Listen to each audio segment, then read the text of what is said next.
may mga lihim na hindi na itatago. May mga kapangyarihang hindi nalalabanan. At may mga sumpa na hindi mapipigilan. Abangan ang sekretong ibubunyag tungkol sa katapusan ng mundo ng Encantadia ngayong gabi. Doon sa gitna ng Encantadia, kung saay hindi kayang abutin ng mga mata ang lupa, lihim sa mga engkantado, may kakaibang pintuan. Isang pintuan na lagusan tungo sa isang nasirang kaharian. May 3 tagapagbantay sa pintuang ito. Isang Diwata, isang Sapirian, at isang Hathor.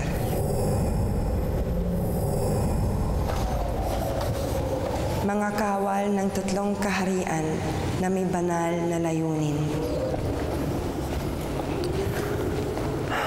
Arce era Ivte. Arrow them away, Marvus. Ilan libong taon na tayo nagbabantay dito sa wala. Nagsasawa na ako tumira dito sa isinumpan lupang to. Tayo ang natasan. Tayo ang tagapagpantay ng hinaharap upang hadlangan ang nag-aabang na panganib. Osta sembe ive, Eterian. Marvus, Kadrid, kailangan pigilan natin sila. Kailangan di sila makabalik dito upang tuluyang manahimik ang mundo ng mga engkantado. Kailangan pa natin higpitan ng pagbabantay. Kayante mure Encantadia. Bantayan? Ang alin? Ang buhangin? Ang mga bato?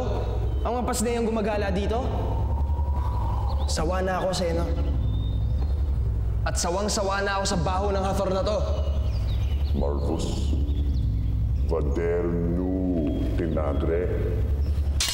Pasneya.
Magsihanda kayo! Ito na ba ang sumpang nagbabanta sa Encantadia? Abangan ang kasagutan. Ngayon, bumalik muna tayo sa Sapiro.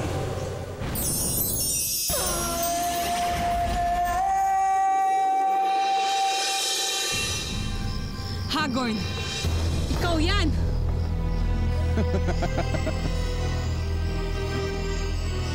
Hanggang sa muli nating pagkikita. Huwag na. Mabuti na nakaligtas ka sa kanya. Mabuti na't nakaligtas ka sa pagdating ko. Ngunit ang paglisan mo ang dahilan kung bakit muntik na akong mapahamak sa kami ng kaaway. Muntik na makuha ang brilyante ko. Saan ka ba kasi nanggaling? Bakit ngayon ka lang nagbalik?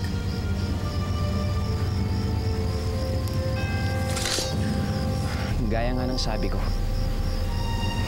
meron akong ginagawa upang tayong lahat ay makabalik sa Lireo. Milagros! Sus Mario Josep, ano ba nangyari sa'yo? Saan ka ba nanggaling? Tsaka bakit ganyan yung suot mo? Tsaka ba't ang tagal mong nawala? Kailangan ko nang umalis eh. Kararating mo lang, aalis ka na agad. Mahirap magpaliwanag eh. Basta kailangan ko nang umalis. Yolanda! Anthony?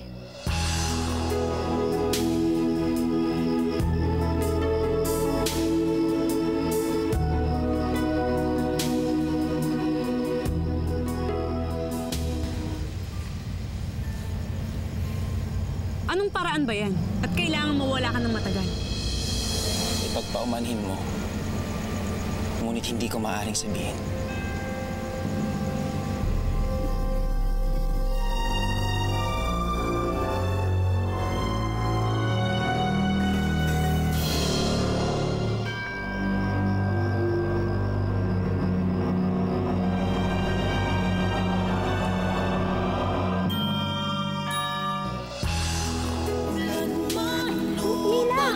Yolanda! Sir?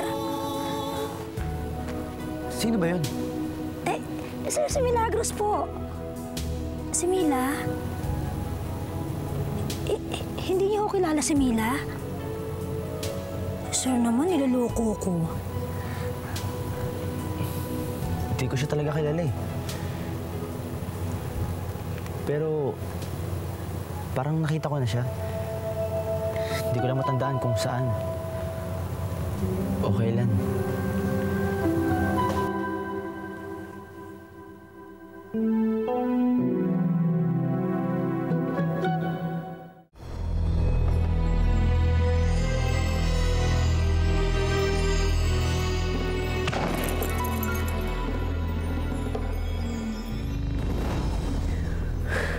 Panginoong Hagor, anong nangyari sa inyo?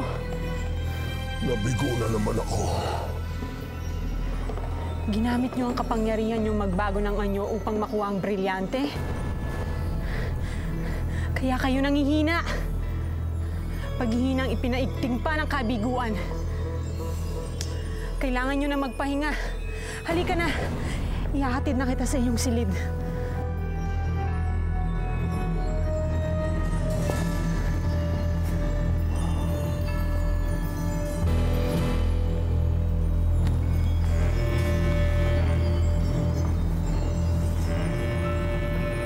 Kailangan natin tulungan si Hagorn.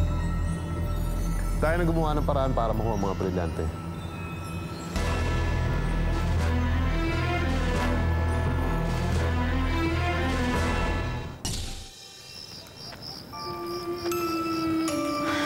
Mila?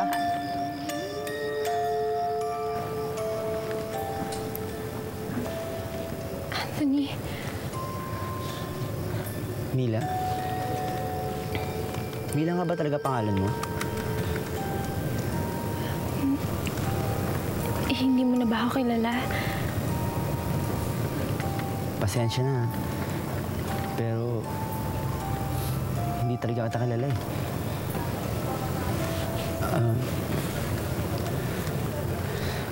Sino ka ba talaga? Anong ginagawa mo dito? Wala.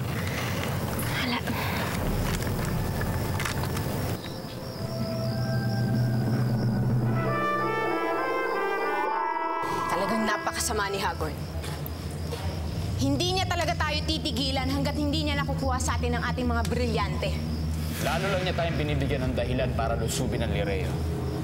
Tama ka, Ibrahim. Kaya't ngayong nandito na si Akil, susugod tayo sa mga hator. Pero wala pa si Lira, amihan. Kikilos pa rin tayo kahit wala si Lira. Dahil habang pinapagpaliban natin ang ating laban, binibigyan lang natin ng pagkakataon si Hagorn para makuha ang gusto niya. Ngunit ganun din ang mangyayari, mahal na rin kung ngayon kayo lulusob. Bukod sa mga nganib kayo sa kamay ng mga kaaway, bibigyan niyo rin sila ng pagkakataon upang mabahaw yung mga brilyante. Pinipigilan mo ba kami, Akil? Kung hindi ka sumasang-ayon sa aming gusto, may iwan ka dito para bantayan na sa biro. Si Muros ang isasama namin.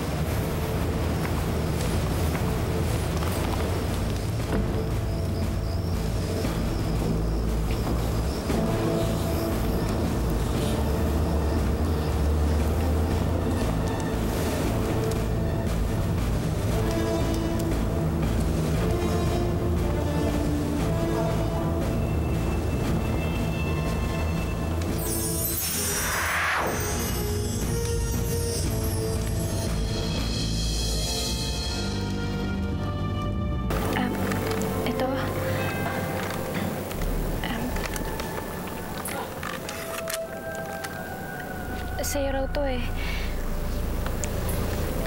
may nagsabi sa akin. Hindi ko nga alam kung bakit may ganyan ka eh. Kasi katulad niya nung kasulatan na nandun sa Encantadia. Ibig kong sabihin, yung kaibigan ko, sabi niya kasi nakita niya raw na sa'yo nang galing yan.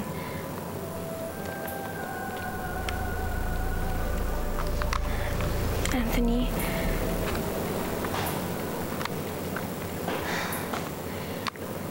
alagaan mo si Mira.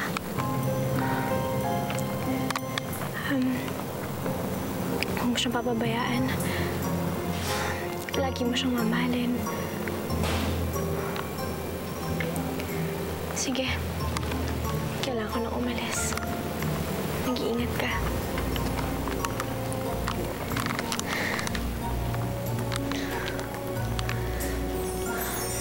As naman, Boy Anasar.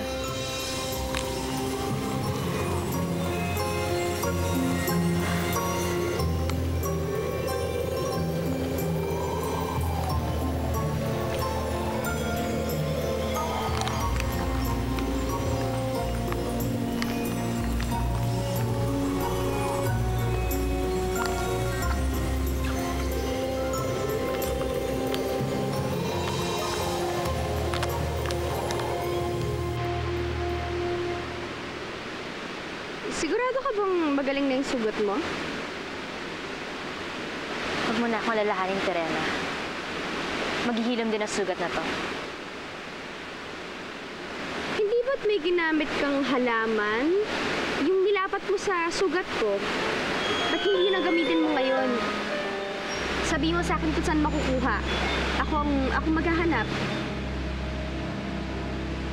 Narinig mo bang sinabi ko, Burna? Wala na yung halaman na yun. Hinunod ko, Terena. Huwag mo na akong alalahanin.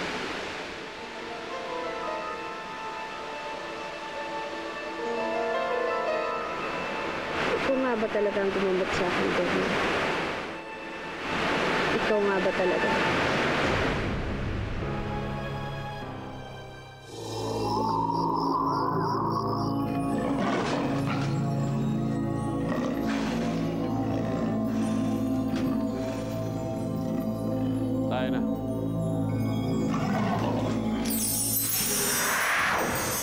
Saan kayo pupunta, Asval?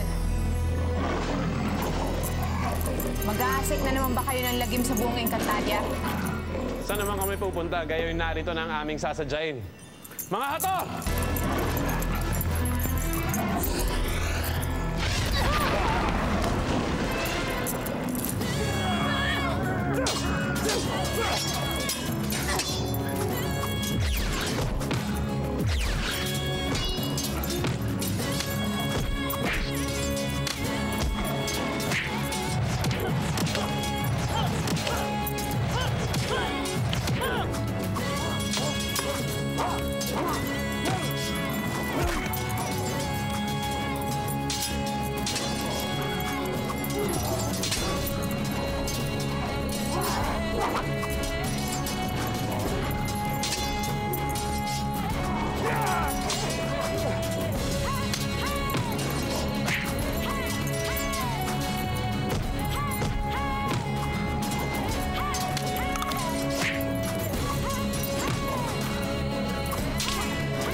Saan niyo po nakuha to?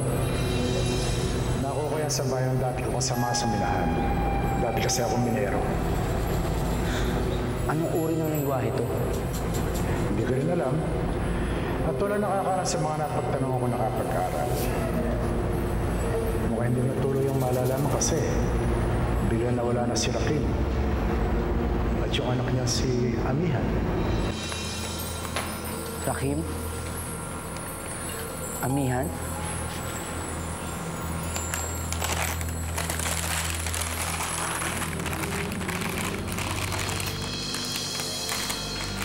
Anthony? Saan mo nakuha yan? Sino nagbigay sa'yo yan? Si Mila. Si Mila? Nagkita kayo ni Mila? Ano naman nakakagulat kung nagkita kami ni Mila na? Kung kilala nga siya ng mga tao dito sa bahay, di ba? Parang dapat ako yata yung magtaka at magulat kung bakit hindi ko siya kilala. Eh, sino ba talaga yung Mila na yun? Isang pangkaraniwang nilalang. Isang tao. Katulong siya. Kapitbahay, wala siya sa lugar na ito eh. Kaya huwag na natin siya pag-usapan.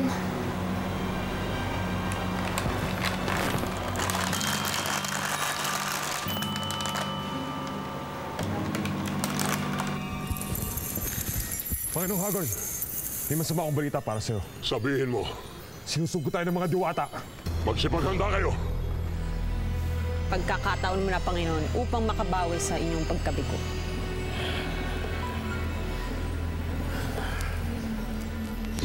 Tayo na! Tayo na!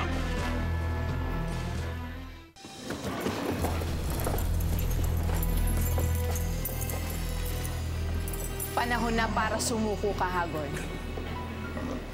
Kakaunti na ang iyong hukbo. Bakit ko naman gagawin yan, amihan? Iba ang pagkakataon ngayon. Baka nakakalimutan mo. Hawak ko ang brilyante ng apoy!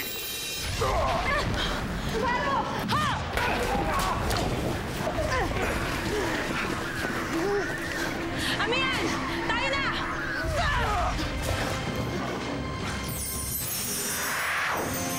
Asbal! Panginoon! Biniyag si Asbal! Pasneya.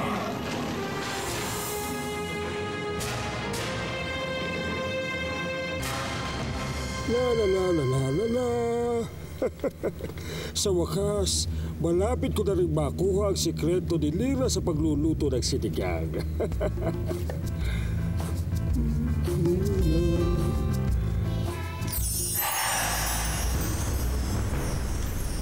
Pirena!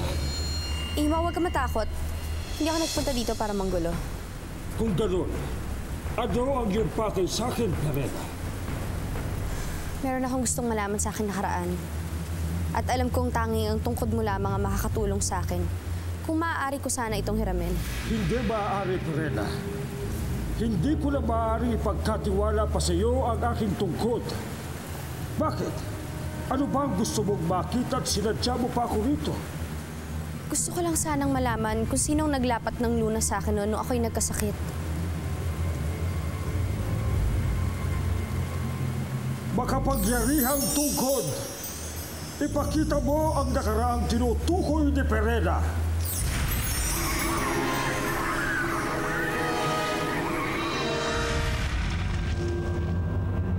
Wala na siyang lagnat. Wala na yung sugat niya. Sinanaya? Sinanaya nga. Nagsinungaling sa akin siguro na.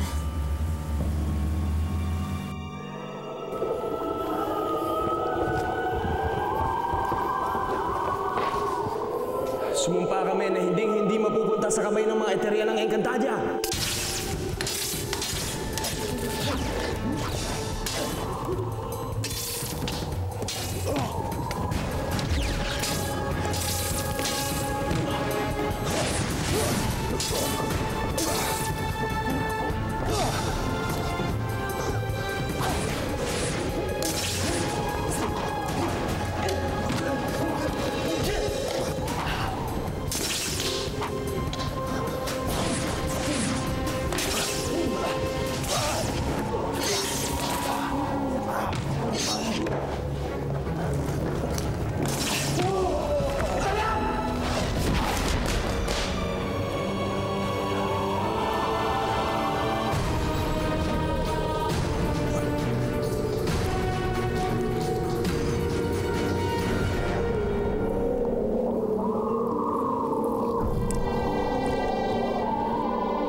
Parang iba yung pakiramdam ko sa kanya.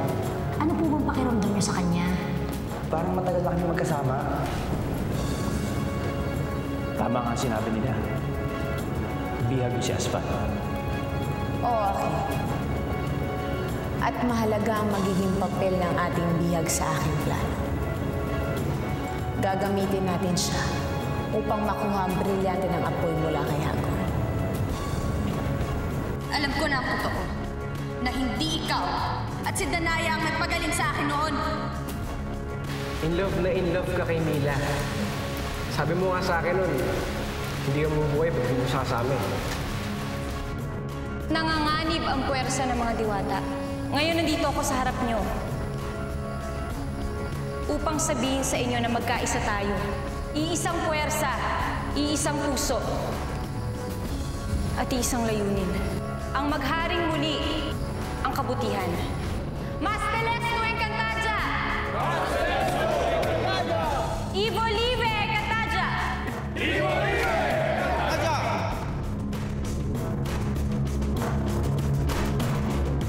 Gusto ko lang mabalik sa mga diwatang lireo. At yun ang gagawin ko kapag malaya na ako. Dahil kung hindi, sasabihin ko kay Amihan at lalo na kay Danaya na ikaw nagnakaw ng kantaw ni Lira.